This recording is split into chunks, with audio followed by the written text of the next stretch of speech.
Hey everybody, Nate Carter here with today's Cornerstone Connection Daily Devotional. I hope all you dads out there had a great Father's Day weekend, and now as we start the new work week, we're starting with a very fascinating story from the book of Acts. We're in Acts chapter 5, and it's about two people named Ananias and Sapphira.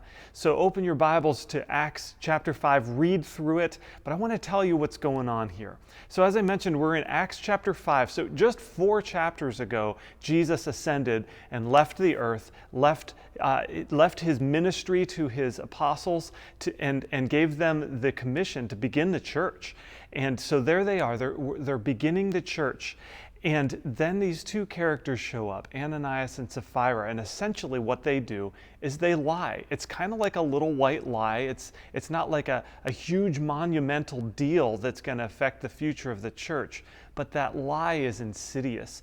And because they're just beginning the church, they're just setting the groundwork for what the church is going to be and what it's going to stand for and how it's going to operate, it is absolutely essential that they don't let, as Ephesians says, they don't let the devil get a foothold in anything that's going on. And so what we have is both Ananias and Sapphira lie to the apostles. And what happens? They drop dead.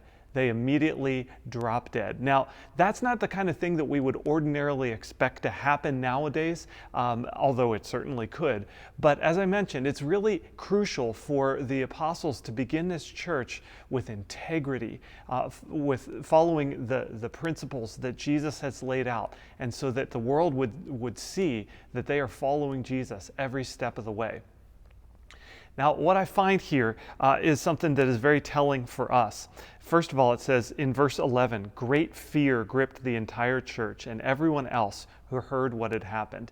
And that fear, I think, is just an acknowledgement that they need to be living the way that they claim that they are trusted by Jesus to live, that they need to be living out the principles that he has set forth and living with the integrity that he has set forth. And it's so important to the apostles that obviously God strikes them dead right there on the spot.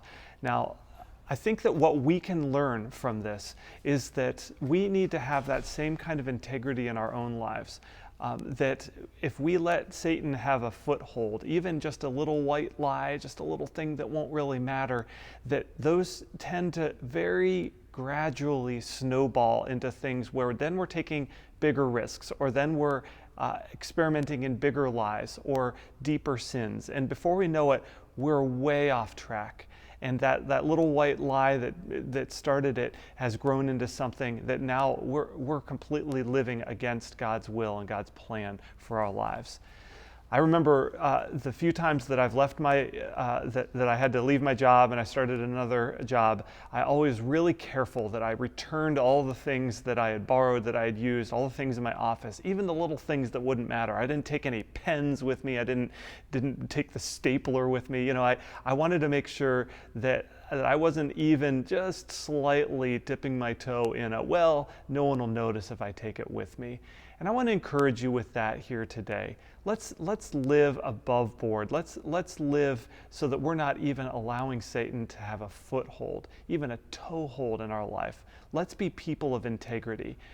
The watching world is paying attention to what we're doing, and we want to live in a way that honors Christ and shows the world that living his way is the best way. Let that be an encouragement to you today. We'll see you next time on the Cornerstone Connection.